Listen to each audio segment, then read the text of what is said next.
Salut à tous et bienvenue à vous qui nous écoutez sur le site de la commune de l'Argias et sa page Facebook. Et aujourd'hui, nous sommes dans un lieu emblématique et très cher au cœur des Largiaciens, le Rocher Branlant, en compagnie d'Anthony Baron, alias l'homme des bois. Bonjour. Salut Anthony. Bonjour à tous. Alors Anthony, en fin d'année dernière, il y a eu une soirée de présentation, une réunion de présentation avec comme thème la réhabilitation du site du Rocher Branlant. D'où est venue cette idée de redonner vie à cet endroit si cher au cœur de tous les Largiaciens? Eh bien, je pense que cette idée a germé depuis un bon petit moment, puisque je suis tombé amoureux de ce rocher il y a quand même pas mal d'années, je dirais une bonne quinzaine d'années. Ouais. Et ce petit bout de rocher m'est toujours resté dans la tête. Et voilà, après une carrière dans le tourisme, je me suis dit que c'était le bon moment pour moi de revenir dans le bocage et de redonner un peu de vie à ce lieu-là. Pour les personnes qui éventuellement ne te connaîtraient pas, t'es du coin, t'es d'à côté, d'où viens-tu? oui, je suis d'ici, alors je suis de Serrières, j'ai fait donc mon école primaire à Serrières, collège Strizet et lycée Genevois. Puis après je suis parti dans plusieurs grandes villes de France pour les études, et puis après voilà, au niveau du pro, la grosse expérience que j'ai eue, c'est dans un camping en Vendée, ouais, que j'ai tenu pendant 5 ans. Ouais. Et donc c'est là où où je me suis bâti mes armes de gérant dans le tourisme. Donc là, on est mi-avril, où on est l'avancée des travaux, et tu prévois une ouverture pour quand? Alors au niveau des travaux, en termes d'espace vert, on est quand même bien avancé. Il reste un enclos à moutons à terminer. Sinon le potager est en route, les planches sont là. Les 2 autres enclos à moutons sont là, l'enclos pour les daims est là, l'enclos pour les volailles est là, le poulailler est prêt. Après au niveau du bâtiment, ça a pris malheureusement un petit peu de retard. Donc on est dans l'avancement au niveau du sanitaire qui devrait être prêt d'ici 3 semaines. Après moi il me reste l'habitation de la cuisine qui est en cours. Et puis on croise les doigts toujours pour avoir l'électricité en temps et en heure. Et donc l'ouverture devrait être prévue pour, on va dire, la première quinzaine de mai, si tout se passe bien. Il y a quelques secondes, je t'ai entendu parler de daims, de poules. Oui. C'est quoi ton objectif premier? Alors l'idée, c'est de ne plus avoir besoin de la mécanisation au maximum au Rocher Branlant. C'est-à-dire que plus de tracteurs, plus de rotovators, plus de rotofil, plus ce genre de choses. L'idée, c'est que les animaux se chargent en partie de ce travail-là et qu'on repense un petit peu les espaces verts, notamment par rapport à tous les ronciers qu'on a enlevés ici. L'idée, c'est de les tenir avec les tontes de pelouse de la commune, du BRF, des branchages, tout ce qui peut faire pour qu'on tienne ces espaces verts propres sans avoir besoin d'utiliser d'outils thermiques. Simplement. Et au niveau des activités, qu'est-ce que tu vas proposer à ton public? Alors les animaux et le site vont bien sûr me servir de base pour des activités telles que les visites scolaires. L'idée, c'est vraiment de reprendre les choses avec les tout petits, les moyens et les grands, puisqu'il y a plusieurs formules. Les visites pédagogiques, donc ça reprend un peu le principe de la visite scolaire, mais pour une famille. Donc on vient en famille découvrir les animaux, le potager, voilà, le temps d'une matinée, d'une après-midi. Ensuite, il y aura donc les chasses au trésor, les courses d'orientation, le parcours d'obstacles, qui sera une sorte de parcours du combattant fixe en bois, qui sera disponible tout le long de l'année. Donc ça, c'est pour un public un petit peu plus âgé. Et puis après, il y aura le bar, le snack et la petite salle de réception, donc la taverne, où on pourra faire les goûters d'anniversaire, les repas de famille, ce genre de choses. D'accord. Et tu es fan de pirates, je crois. Ah oui. Oui, je suis tombé dans la piraterie. Oui. Est-ce que tu pourrais nous en parler un peu plus? Alors j'ai monté une activité en fait sur la côte qui s'appelle les Aventures de Jack, où donc je suis costumé en Jack Sparrow et où en fait j'emmène durant à peu près 1 heure, 1 heure et demie les gens en pleine forêt à la découverte d'un trésor. Ça c'est le scénario pour les plus petits. Et pour les plus grands, je les fais un petit peu se dépenser. On va dire ça. L'idée tout simplement, c'est de muter cette activité ici.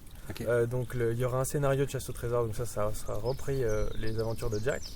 Il y aura un scénario autour de la magie, donc plutôt branché Harry Potter, et un scénario pour les fans de Kaamelott autour de la quête du Graal. D'accord. Ça devrait être sympa. Ok. Donc Voilà. le Graal, il est ici alors. Je vous dis pas où. Peut-être. Il y a une question qui circule beaucoup. Et, Ouais. est-ce que le site du Rocher Branlant restera accessible de manière gratuite aux personnes, aux Larzaciens qui veulent se promener, se balader? On en a beaucoup entendu Oui. parler et les habitants se questionnent. Oui, j'ai l'impression qu'il y a une véritable crainte autour de ça. Alors le site en tant que tel, puisqu'il est à la commune et à l'agglo, reste bien évidemment public. Donc toutes les personnes qui vont venir pique-niquer comme avant sur le site, il n'y a aucun problème. Ça restera ouvert. Il y aura juste le bonheur de croiser des animaux en plus bien et sûr. de croiser le potager. Mais le site en tant que tel reste public. La seule partie qui va devenir semi-privée, c'est le bâtiment. Ouais. Puisque là, il y aura donc une terrasse de restaurant, un bar. Donc il est bien évident qu'on ne va pas pouvoir ramener son pique-nique à 15 Bien sûr, et- sur la terrasse du restaurant, comme on ne ferait pas ça dans un autre restaurant, Ouais. tout simplement. Ouais. Et puis cette petite partie séminaire qui sera sur réservation. Mais les 98% du site reste public. D'accord. Ça ne change rien. Alors tu me parlais de réservation il y a quelques secondes. Donc, Oui. donc pour réserver pour la restauration et les activités, Oui. ça se passe comment? Est-ce qu'il y a un numéro de téléphone, un Oui. site internet? Comment ça se Tout à passe? fait. Donc il y a donc mon numéro de téléphone qui donc est sur les flyers avec un Facebook qui commence tout juste à être mis en place, et il y aura un site internet d'ici un petit mois D'accord. qui prendra le relais là-dessus. Donc pour manger et boire un verre, pas de réservation, simplement pour la taverne, où là, comme c'est un événement qui se prépare, ça peut aller du goûter d'anniversaire pour enfants à un retour de mariage, à Ouais. ce genre de choses. Donc là, il y a quand même une préparation Bien à sûr. faire. Donc là, c'est sur réservation. Ok. Alors pour les bricoleurs qui vont écouter, en gros, il y a combien de personnes qui sont avec toi pour réhabiliter le site du Rocher Branlant? Alors moi, je suis tout seul dans l'entreprise actuellement, mais j'ai la chance d'avoir ma famille pas loin. Donc Ouais. j'ai mon père, mon frère, ma maman. J'ai également mes cousins cousines qui sont pas loin. Donc c'est vraiment un projet familial. Et puis j'ai les amis qui sont aussi proches. Mais l'idée, c'est que tout le monde puisse aussi s'y insérer, puisqu'on va créer l'association Les Amis du Rocher. Ouais. Donc si les bricoleurs nous écoutent, je les invite à venir me donner un petit coup de main s'ils le souhaitent au Rocher, il n'y a pas de problème. Et donc cette association, elle sera effective à partir de quand à peu près? Dans l'idée, voilà, on aimerait l'ouvrir d'ici un mois D'accord. pour que pour la grande saison, chacun puisse trouver sa place. Parce que l'idée concrètement, c'est que toute personne qui viendrait nous aider dans le projet du Rocher Branlant, on va dire, trouverait une petite contrepartie Ouais. avec les productions à la fois du potager et de nos volailles. C'est-à-dire qu'on ne fera pas de commerce ni avec les légumes ni avec les œufs des poules.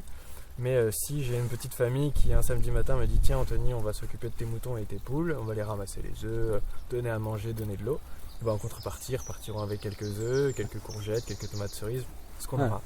Voilà. D'accord. On encourage un peu le troc, Ouais. le troc on va dire naturel. Et au niveau des divers événements, est-ce que tu as déjà des dates qui sont bookées? Oui. Qu'est-ce qu'on va pouvoir retrouver ici d'ici Alors les il y a prochains une mois? vraie programmation qui est en piste pour le site. Donc là les premiers événements ont été un petit peu bousculés parce qu'au niveau des travaux on a pris un petit peu de retard. Mais le premier événement qu'on va dire qui va être un peu marquant au Rocher, ça va être un premier vide-grenier le 21 mai, dimanche 21 mai, qui sera suivi en juin donc d'un événement le 17 et 18 sur le thème USA, donc avec pas mal d'activités autour de ça, donc un concert de rock country, une asso qui va venir danser, pas mal de choses autour de thème USA, un tour mécanique, plein de choses sympas. Et puis après la fête de la musique le 21 avec un groupe de la psy qui vient jouer. Ensuite on va retrouver les balles populaires qui vont être lancés, donc le 14 juillet, le 15 août, classiquement. La fête de la grillade le 26 août, à ne pas manquer, avec tournoi de pétanque et plein de choses à manger. La petite nouveauté qui vient d'être, qui est quasiment dans les tuyaux, ce serait de faire 2 séances de cinéma en plein air, Ok. avec le Stella de Montcoutan. Ouais. Donc normalement ça devrait tomber un vendredi en juillet, un vendredi en août. Ouais. Et puis après en septembre on a un petit trail, un petit parcours d'obstacles avec une association de l'Arjas, les copains de Paul et Thibaut, donc, Ok, oui. pour la lutte contre les cancers pédiatriques. Et puis après on a la marche rose Oui. en octobre, une soirée d'Halloween, les soirées tartiflettes en novembre, Oui. et un grand marché de Noël. À ne pas louper les soirées de tartiflette. Ah oui, au coin du feu, parce qu'on réouvre le barbecue, je vous garantis qu'on va être bien.